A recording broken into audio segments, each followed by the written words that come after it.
할렐루야! 좁은 길을 걸어가는 순례자 여러분, 한 주간 주 안에서 평안하셨습니까? 우리 다 같이 찬양 올려드리시며 좁은 길 교회 주일 예배 하나님께 올려드리도록 하겠습니다. 천사들의 노래가 참 반가운 성도요, 주님 앞에 찬양으로 예배 시작하도록 하겠습니다.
주님께 찬양받기 합당한 경배하여라.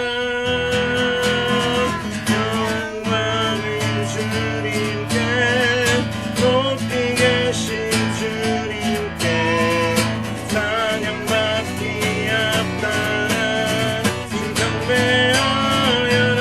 영광을 주님께 높이 계신 주님께 찬양받기 합당한 경배하여라. 산 위에 올라 예수나신 전하 새로운 세상 구세주 땅에 오심을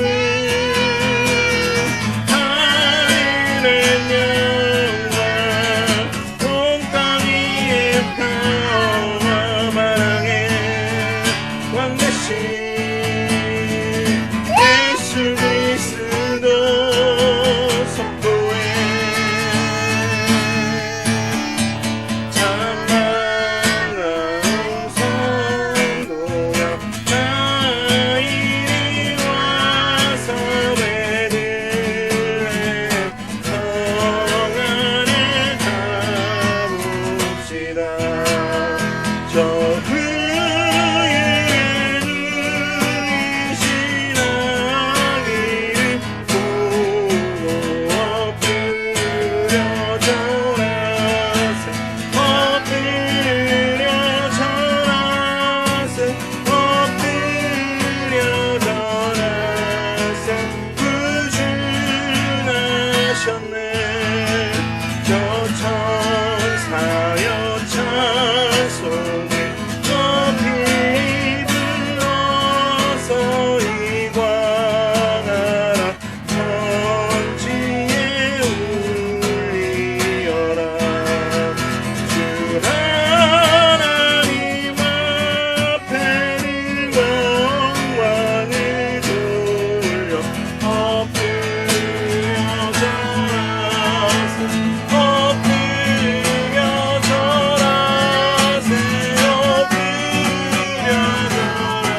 기도함으로 예배 계속 이어가도록 하겠습니다.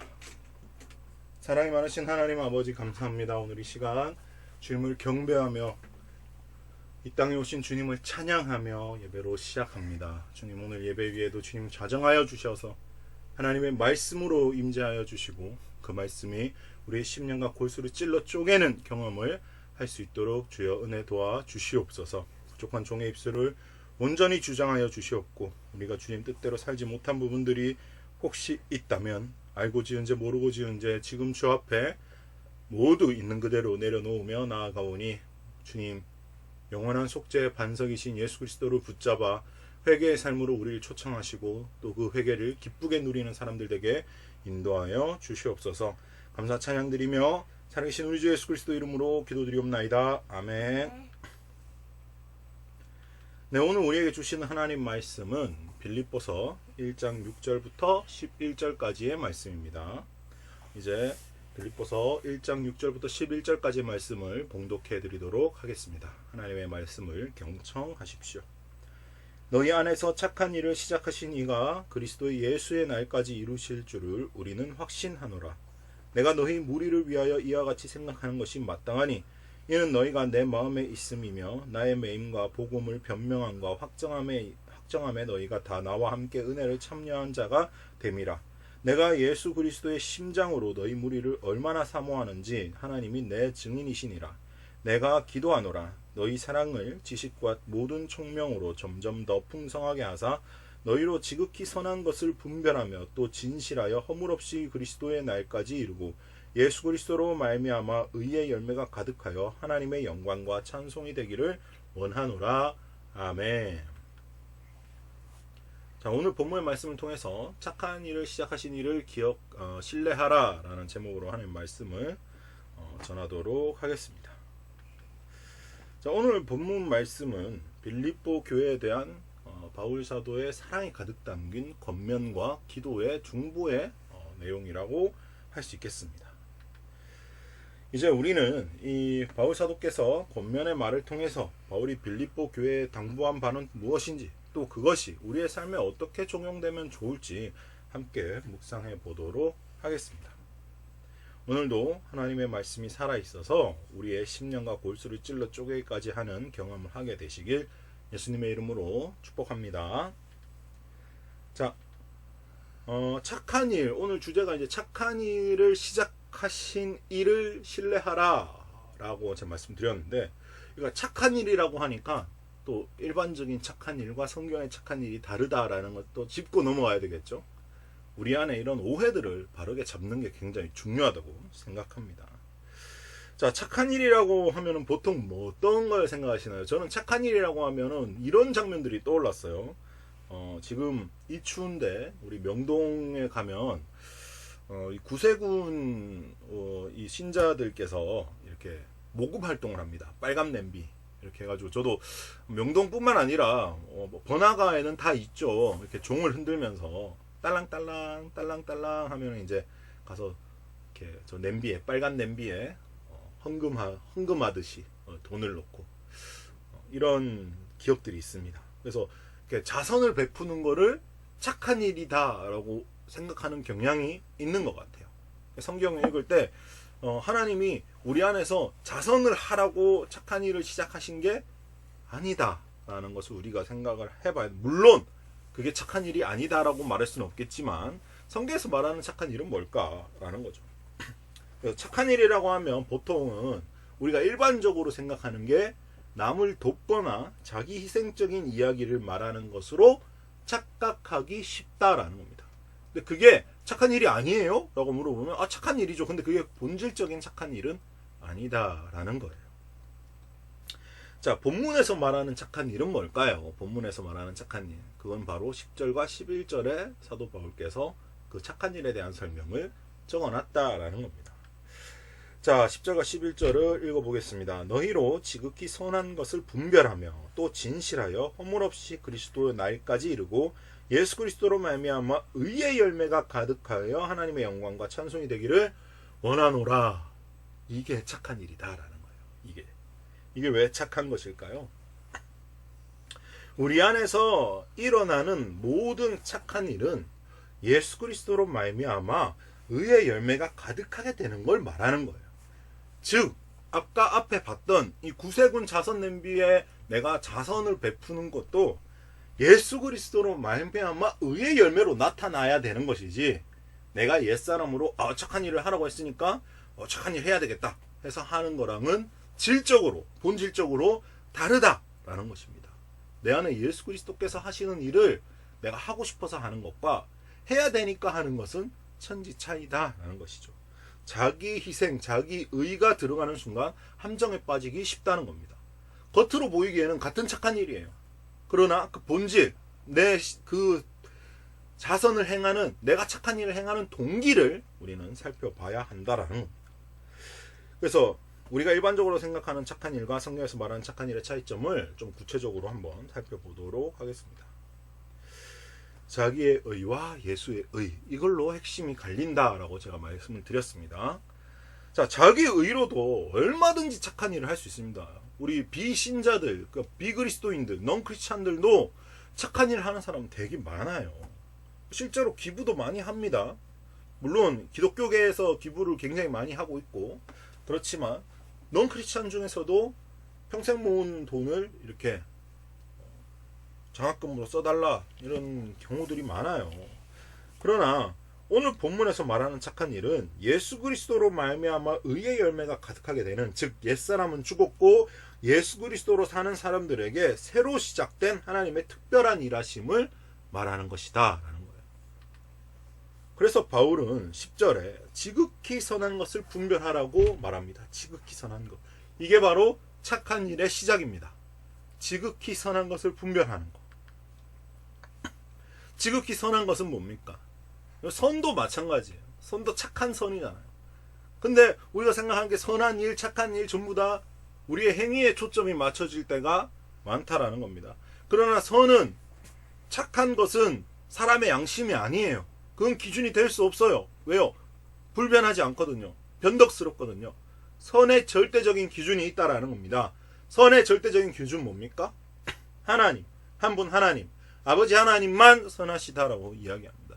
심지어 예수님께서 어떤 율법 교사가 선한 선생님이여 내가 어떻게 해야 영생을 얻을 수 있겠삼나이까? 라고 질문했을 때 예수님이 이렇게까지 말씀하세요. 어찌하여 나를 선하다고 하느냐? 선한 이는 하나님 한 분이시다 라고 대답하죠. 아니, 예수님 본인이 하나님이시면서도 말이에요. 그렇게 겸손하신 우리 예수님이에요. 하나님 한 분만이 선하시다. 그래서 선한 개념은 유대인들은 착한 것을 이 사람의 양심에 두지 않았어요. 하나님에게만 선하다라는 말을 썼고요. 그래서 아무리 착한 행위도 하나님으로 인해 하는 것이 아니면 다 자기 의를 쌓는 것이 되며 죄가 되는 것이기 때문에 선한 것, 즉 하나님으로부터 온 것인가를 분별해야 된다라는 거예요. 자, 우리가 교회에서 만약에 선한 일을 한다, 착한 일을 한다. 예를 들면 뭐가 있을까요? 봉사하는 일이 되겠죠. 봉사하는 일. 일반적인 교회에서 주차 봉사, 식당 봉사, 꽃꽂이 봉사, 청소 봉사 많이 있죠. 요전도 애들 다 순번 정해가지고 합니다. 근데 그게 전부 다 뭐예요? 다 착한 일이에요. 근데 그 동기가 뭐예요? 동기. 그냥 여전도에 소속돼서 순번이니까 해야지 하는 것과, 아니면 내가 이걸 정말 쓸고 닦으면서 하나님이 날 기뻐하실 거야 라는 어떤 자기 의적인, 자기 희생적인 내용과 다 다르다라는 거예요. 그 봉사의 동기가 뭐다? 예수 그리스도가 내 안에 사시기 때문에 나는 죽었고 예수 그리스도께서 하시고자 하는 대로 내가 따라가는 상태. 내 안에서 그렇게 새롭게 시작되었다. 나는 포도나무에 가지고 선한 것은 나에게 나오지 않지만 오직 하나님 아버지로부터 나오는 것을 내가 누리기로 다짐했다. 난 그걸 선택한다. 그게 바로 지극히 선한 것을 분별하는 거예요. 나에게서는 절대로 선한 것이 나올 수 없습니다. 착각하시면 안 돼요. 나에게 선한 동기가 일어났을 때 그 동기를 파악해 보십시오. 내 의를 쌓으려고 하는 건지, 해야 돼서 하는 건지, 아니면 정말 하나님이 주신 마음인지 나는 압니다. 그걸 분별할 줄 알아야 된다라는 거예요. 그 뒤에 따라오는 것이 있습니다. 뭡니까? 진실하고 허물 없이 그리스도의 날까지 이르는 겁니다. 진실하고 허물 없이 그리스도의 날까지 이르는 건 어떤 걸 의미할까요? 이는 회개를 말하는 것이죠. 우리가 지난주에 누렸던 말씀이죠. 감사로 기쁨을 선택하는 거. 그게 진실로 허물 없이 그리스도의 날까지 나가는 겁니다. 진실한 것은 암담한 현실과 은밀한 제약을 있는 그대로 드리는 것이에요. 감사죠. 또 허물을 없애는 방법은 죄에 대해서 하나님 앞에 동의하고 자복하여서 돌아서는 것 말고는 없어요. 그 방법이 없어요. 같은 말이에요.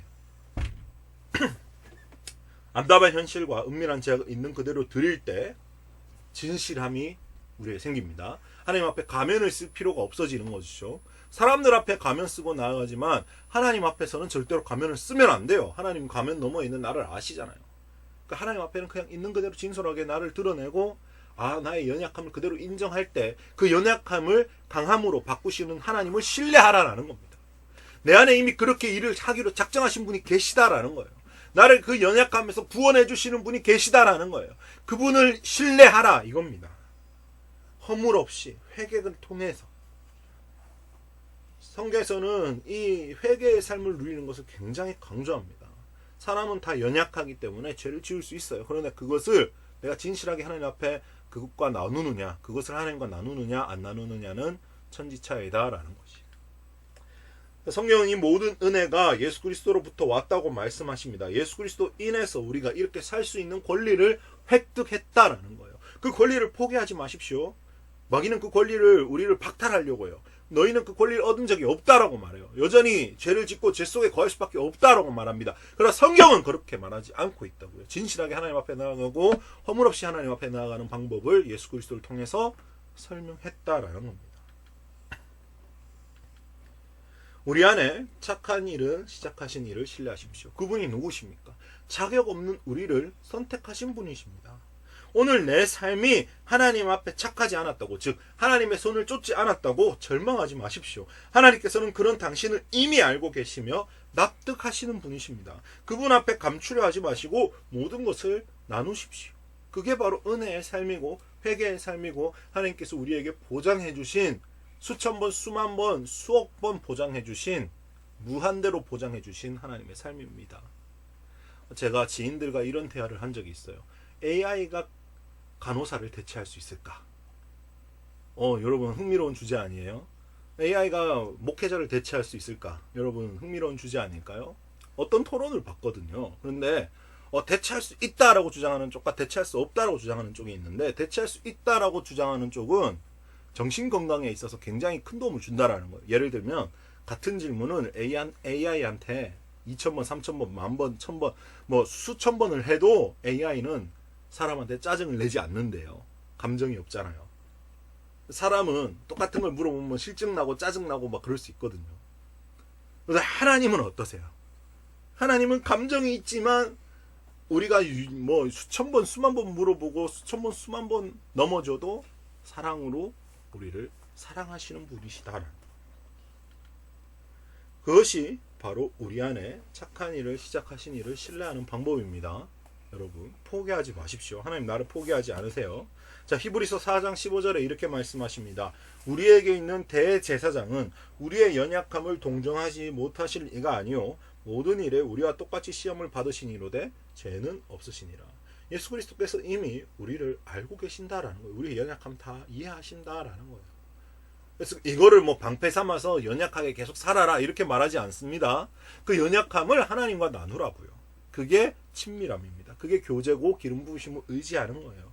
하나님의 영광과 찬송이 되는 기쁨을 누리십시오. 하나님께서 저와 여러분에게 허락해 주신 특권입니다. 하나님의 영광은 하나님에게만 부여된 유일한 속성인데 우리가 어떻게 하나님의 영광이 될 수 있고 하나님의 찬송이 될 수 있을까요? 근데 여러분 이거 잘 생각해 보십시오. 아담과 하와가 처음에 창조되었을 때 하나님은 영광으로 그들을 옷 입히셨어요. 죄가 들어옴으로 인해서 하나님의 영광이 떠나면서 발가벗은 것을 수치심을 알게 된 거예요. 우리는 충분히 하나님의 영광이 될 수 있습니다. 성경이 이렇게 말씀하시죠. 시편 50편 23절에 감사로 제사를 드리는 자가 나를 영화롭게 하나니 그의 행위를 옳게 하는 자에게 내가 하나님의 구원을 보이리라. 또 시편 50편 말씀에 또 다른 말씀에 어떤 말씀이 있어요? 환난 날에 나를 부르라 그리하면 내가 너를 건지리니 네가 나를 영화롭게 하리로다. 하나님 되심, 이게 영광이거든요. 감사로 제사를 드리는 자가 나를 영광스럽게 한다라는 거예요. 우리가 하나님 앞에 감사로 나아갈 때, 암담한 현실과 은밀한 제약을 있는 그대로 드릴 때 하나님의 영광이 우리에게 임한다라는 거예요. 하나님의 찬송이 되는 방법은 뭡니까? 너무 쉽죠. 하나님은 우리를 기뻐하시고 우리를 즐거이 노래 부르시는 분입니다. 스바냐 3장 17절에 그렇게 말씀하시잖아요. 여러분 이미 잘 알고 계시는 말씀입니다. 빌립보 교인들이 바울의 기쁨이었듯 저와 여러분도 하나님의 같은 기쁨이 되시길 예수님의 이름으로 축복합니다. 우리 오늘 말씀을 생각하시면서 끝없는 사랑, 우리 하나님 앞에 찬양 올려드리며 준비하신 예물 하나님 앞에 올려드리도록 하겠습니다.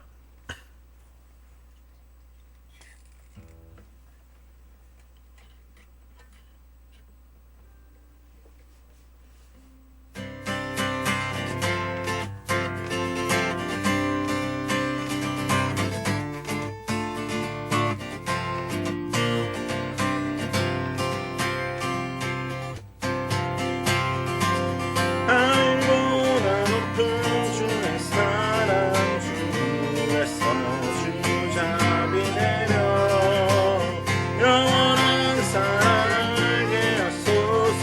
너무도 깊은 주의 힘없는 사랑 이르게 하소서.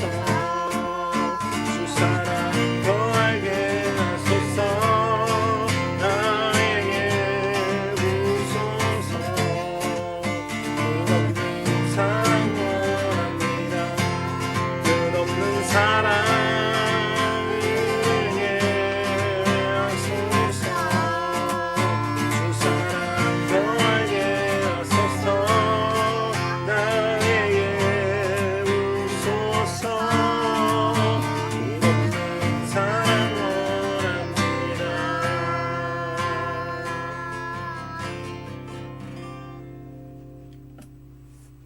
끝없는 사랑이신 하나님 아버지, 우리 안에 착한 일을 시작하신 하나님 아버지를 신뢰합니다.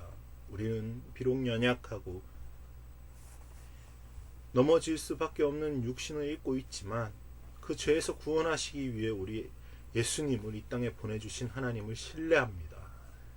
그 예수 그리스도께서 죽음을 이기시고 부활하셔서 내 안에 들어와 나를 새 사람 삼아주시고 새롭게 예수 그리스도와 연합한 삶을 살 수 있게 인도하여 주시니 감사드립니다. 우리가 이 삶을 인정하고 신뢰할 때 예수 그리스도께서 원하시는 뜻대로 우리가 살아갈 수 있음을 고백합니다. 주여, 우리의 연약함을 선으로 바꾸어 주시옵소서. 지극히 선한 것을 분별하고 진실하여 허물 없이 예수 그리스도의 날까지 이르는 귀한 하나님의 영광과 찬송이 되는 모든 우리 좁은 길을 걷는 순례자들 되기를 원합니다. 주님께서 은혜 베풀어 주실 줄 감사히 믿고 또 드린 손길 위에 주님께서 축복하여 주셔서 삶의 열매들이, 의의 열매들이 풍성히 맺히는 그런 삶 되도록 인도하여 주시옵소서. 감사 찬양드리며 예수님의 이름으로 축복하며 기도를 드리면서 지금은 살아계신 우리 주 예수 그리스도의 무한하신 은혜와 하나님 아버지의 극진하신 사랑과 성령 하나님의 기름 부으심이 이제 하나님 앞에 겸손하게 나아가며 의의 열매를 맺어 나가기로 다짐하는 모든 좁은 길을 걷는 순례자들 머리 위에 지금부터 영원히 함께 하시기를 간절히 축원하옵나이다.